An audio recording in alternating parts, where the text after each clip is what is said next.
കൂട്ടുകാർക്ക് നല്ലൊരു രാത്രി ആശംസിച്ചുള്ള മാമ്പഴത്തിന്റെ പുതിയ വീഡിയോയിലേക്ക് സ്വാഗതം. നമുക്ക് നേരെ രേവതിയുടെ സച്ചിയുടെ ഒക്കെ നാളത്തെ ഒരു അടിപൊളി പ്രമോ വിശേഷത്തിലേക്ക് അങ്ങോട്ട് പോയാലോ.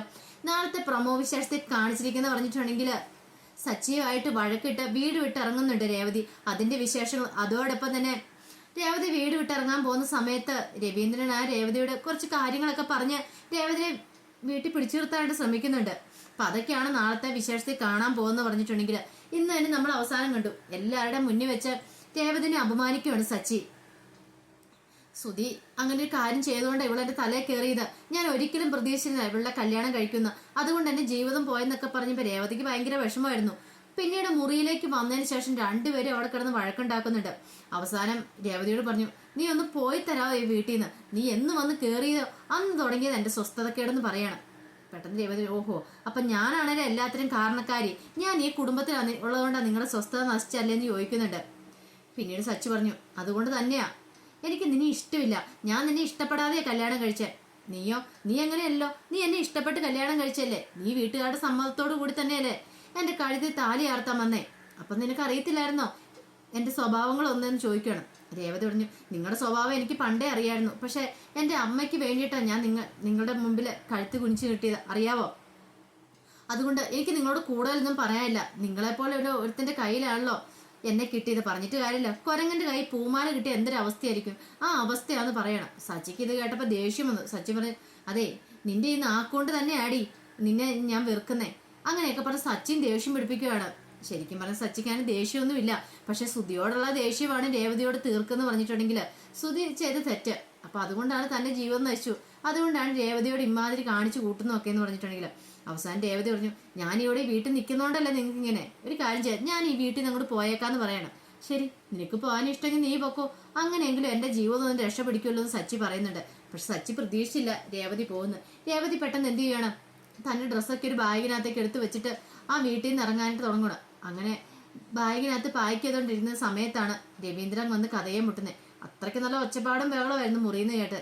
രവീന്ദ്രൻ വന്ന് കഥയെ മുട്ടിട്ട് ചോദിച്ചു, എന്താ അവിടെ പ്രശ്നം, ഭയങ്കര ഒച്ചപ്പാടും ബഹളമൊക്കെ കേട്ടല്ലോ എന്ന് ചോദിക്കണം. സച്ചി പറഞ്ഞു, അത് ഇവളാ അച്ഛാ, ഇവള് ചുമ്മാ എന്നോട് കിടന്ന് വഴക്കുണ്ടാക്കുമെന്ന് പറയണേ. രേവതി പെട്ടെന്ന് വന്നിട്ട് ചോദിച്ചു, ഞാനാണോ വഴക്കുണ്ടാക്കിയെന്ന് ചോദിക്കുകയാണ്. അല്ലേ അച്ഛാ, താഴെ വെച്ച് എന്തൊക്കെയാ പറഞ്ഞേ ഇയാള്, ഒരു കാര്യം അച്ഛനറിയാവോ, ഇത്രയും കാലം ഞാൻ സഹിച്ചു ക്ഷമിച്ച് ഇവിടെ നിന്നു, ഇന്നും ശരിയാവും നാളെ ശരിയാവുന്ന അച്ഛൻ്റെ ഒരു വാക്കിന്റെ പുറത്താണ് ഞാൻ ഇവിടെ നിന്നത്. അച്ഛനറിയാലോ എന്തൊക്കെ കാണിച്ചു, കുടിച്ച് 4 കാലം വന്നിട്ട് പോലും ഞാൻ അതെല്ലാം സഹിച്ചു ക്ഷമിച്ച് ഇവിടെ നിന്നില്ലേ.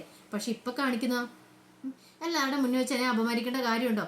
ഇഷ്ടപ്പെടാതെ കല്യാണം കഴിച്ചെന്നുള്ള എനിക്കറിയാവുന്ന കാര്യമാണ്, എന്നോട് ഇഷ്ടമില്ലെന്ന് എനിക്കറിയാം. പക്ഷെ എന്നും പറഞ്ഞുകൊണ്ട് അതെല്ലാവരുടെ മുന്നിൽ വെച്ച് ഇങ്ങനെ പറയേണ്ട ആവശ്യമുണ്ടോ. എന്തെങ്കിലും പറയണമെങ്കിൽ എന്നോട് മാത്രം മുറി വന്ന് പറഞ്ഞാൽ പോരെന്ന് ചോദിക്കണം. രവീന്ദ്രൻ, സച്ചി നീ പറഞ്ഞ കാര്യം തെറ്റാണ്, ഒരിക്കലും അങ്ങനെ ചെയ്യാൻ പാടില്ലായിരുന്നു, എല്ലാവരുടെയും മുന്നിൽ വെച്ച് നീ എന്തിനാ ഇവിടെ അപമാനിച്ചതെന്ന് ചോദിക്കണം. അച്ഛാ, ഞാൻ മനഃപൂർവ്വം അപമാനിക്കണം ഓർത്ത് പറഞ്ഞല്ലത്, ആ സമയത്ത് അങ്ങനെ സംഭവിച്ചു പോയി, അത് ഇമാതിരി കോലാഹലം ഇവിടെ കിടന്ന് കാണിക്കേണ്ട ആവശ്യമുണ്ടോ എന്ന് ചോദിക്കണം. നീ കൂടുതലൊന്നും പറയണ്ട, നീ സോറി പറയണം. ഞാൻ സോറി ഒന്നും പറയില്ല അച്ഛാ, ഞാനൊരു തെറ്റും ചെയ്തിട്ടില്ല, പിന്നെ ഞാനിതിനാ സോറി പറയണേ. രേവതി പറഞ്ഞു, എന്നോട് ആരും ഇനി സോറി ഒന്നും പറയണ്ട, ഞാൻ എന്റെ വീട്ടിലേക്ക് പോവാ, എനിക്കിനി ഇവിടെ നിൽക്കാൻ താല്പര്യമില്ല. ഓരോ തവണയും അച്ഛന് ഇന്ന് ശരിയാവും നാളെ ശരിയാവും പറഞ്ഞുകൊണ്ട് മാത്രമാണ് ഞാൻ ഈ കുടുംബത്തിൽ നിന്ന് തന്നെ, ഇനി എനിക്ക് ഒരു നിമിഷം പോലും വീട്ടിൽ നിൽക്കാൻ പറ്റില്ലെന്ന് പറഞ്ഞുകൊണ്ട് രേവതി ബായും കെട്ടിപ്പറിക്കൊണ്ട് ഇറങ്ങാനായിട്ട് അങ്ങോട്ട് തുടങ്ങുവാണ്. ഇത് കണ്ടുകൊണ്ടാണ് ചന്ദ്രമതി സുധി അങ്ങോട്ട്. ചന്ദ്രമതിക്ക് ഭയങ്കര സന്തോഷമായി, കൊള്ള കലക്കിയിട്ടുണ്ട്, അവൾ അങ്ങനെ പടി ഇറങ്ങി പോട്ടെ, എന്നാലെങ്കിലും അപ്പന്റെ മോന്റെ അഹങ്കാരം ഇച്ചിരി കുറയുമല്ലോ. എന്തൊക്കെ തുള്ളലായിരുന്നു ഇവിടെ കിടന്നിട്ട്, ഇനിയിപ്പോൾ അവന്റെ അഹങ്കാരം ഇച്ചിരി കുറയും, ആ ഒരു ചിന്തയായിരുന്നു ചന്ദ്രമതിയുടെ മനസ്സിലുള്ളത്. ഈ സമയത്ത് രവീന്ദ്രൻ പറഞ്ഞു, മോളെ നീ പോവരുത്, ഞാൻ പറയുന്നൊന്ന് അനുസരിക്ക്, ഞാൻ പറയുന്നത് കേൾക്ക്, നീ ഇവിടെ നിൽക്ക്, ജീവിതമാകുമ്പോൾ ഇങ്ങനെയൊക്കെ ഉണ്ടാവും പറയണം. പെട്ടെന്ന് രേവതി പറഞ്ഞു, അച്ഛൻ എന്തറിഞ്ഞിട്ടാ പറയണേ, അച്ഛൻ എന്നെ കുറിച്ച് എന്തേലും അറിയാവോ, ഇത്രയും ദിവസമായി കല്യാണം കഴിഞ്ഞിട്ട് ഇയാളോട് മര്യാദയ്ക്കൊന്ന് സംസാരിച്ചിട്ടുണ്ടോ. അല്ലെങ്കിലും ഇങ്ങനെ പറഞ്ഞിട്ട് കാര്യമില്ല, അച്ഛനെ പറഞ്ഞാൽ മതി. അച്ഛൻ വന്നിട്ട് തേനേ പാലെന്ന് പറഞ്ഞുകൊണ്ടാണല്ലോ എൻ്റെ അമ്മയുടെ കാലും കൈയും പിടിച്ചാണല്ലോ എന്നെ വീട്ടിലേക്ക് കൊണ്ടുവന്നത്, അല്ലെങ്കിൽ അച്ഛൻ അതിൻ്റെ വല്ല ആവശ്യം ഉണ്ടായിരുന്നോ. എൻ്റെ അച്ഛന് കൊടുത്ത വാക്കിന്റെ പേരിൽ വെറുതെ എൻ്റെ ജീവൻ നശിപ്പിച്ചു. ശരിക്കും പറഞ്ഞിട്ടുണ്ടെങ്കിൽ ഇപ്പൊ ഇയാളല്ല എൻ്റെ ജീവൻ നശിപ്പിച്ചേ, അച്ഛനെ ശരിക്കും ജീവൻ നശിപ്പിച്ചേ.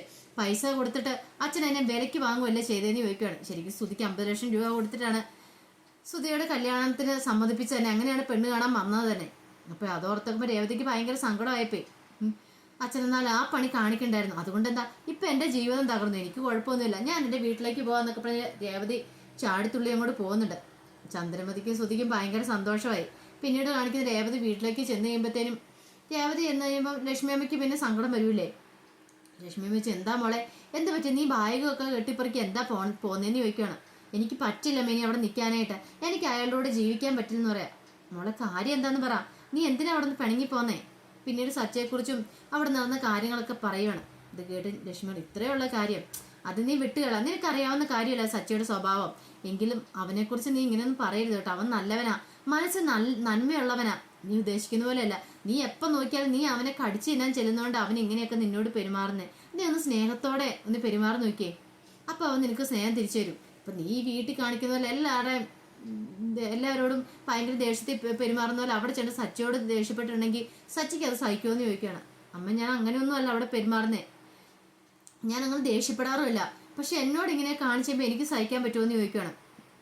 ലക്ഷ്മി പറഞ്ഞു എന്തൊക്കെ പറഞ്ഞാലും ശരി, നീ ആ വീട്ടിലേക്ക് തന്നെ എത്രയും പെട്ടെന്ന് തിരിച്ചു പോകണമെന്ന് പറയാം. രേവതി തയ്യാറാകുന്നില്ല.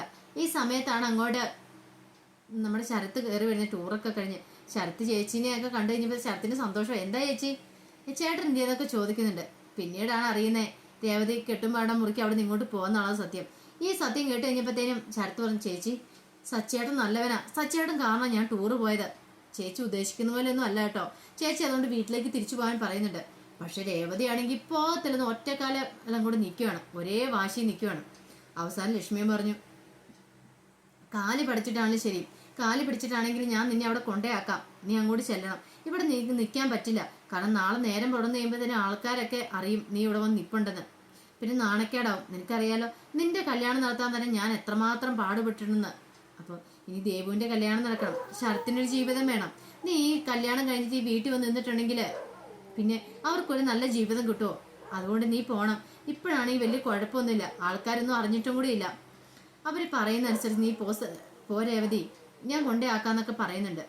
അവസാനം മനസ്സോടെ രേവതിക്ക് സമ്മതിക്കേണ്ടതായിട്ട് വന്നു. രേവതിക്ക് ഒട്ടും ഇഷ്ടമുണ്ടായിരുന്നില്ല, അമ്മ നിർബന്ധിച്ചു കാരണം. പിന്നീട് രേവതിനെ കൊണ്ട് വീട്ടിലേക്ക് വരുന്നുണ്ട് ലക്ഷ്മിയമ്മ.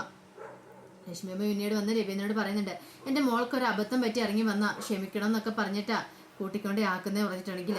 പിന്നീട് വീട്ടിലേക്ക് വന്നു കഴിയുമ്പോഴത്തേന് സച്ചിക്കാണെങ്കിൽ രേവതിനെ കളിയാക്കാൻ ഒരു കാരണം കൂടെ ആയി. പോയ വഴി തന്നെ തിരിച്ചു വന്നല്ലോ. അപ്പൊ ആ കാര്യം പറഞ്ഞ് സച്ചി രേവതിനെ കളിയാക്കുന്നൊക്കെ ഉണ്ട്. രേവതി ഇത് കേട്ടപ്പോൾ അധികം മൈൻഡ് ചെയ്യാൻ നിൽക്കുക. ഇനി അറിയാൻ രേവതിക്ക് താൻ ഒന്നും പറഞ്ഞിട്ട് കാര്യമില്ല.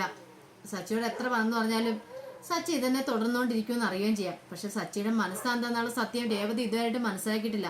സച്ചിയുടെ മനസ്സിന്റെ നന്മയെ മനസ്സിലാക്കിയിട്ടില്ല. അതുകൊണ്ടൊരു പ്രശ്നമേ ഉള്ളൂ. അപ്പൊ അതിന്റെ വിശേഷങ്ങളൊക്കെയാണ് നാളെ നമ്മൾ കാണാൻ പോകുന്നു പറഞ്ഞിട്ടുണ്ടെങ്കിൽ. അപ്പൊ എല്ലാവർക്കും വീഡിയോ ഇഷ്ടപ്പെട്ടെങ്കിൽ എല്ലാവരും ഒന്ന് ലൈക്ക് ചെയ്യണം കേട്ടോ. ആദ്യമായിട്ട് കാണുന്നവരാണെങ്കിൽ സബ്സ്ക്രൈബ് ചെയ്യാനും മറക്കരുതേ. അപ്പോൾ ഒരിക്കൽ കൂടി എല്ലാവർക്കും നല്ലൊരു രാത്രി ആശംസിച്ചുകൊണ്ട് നിർത്തുന്നു. നന്ദി.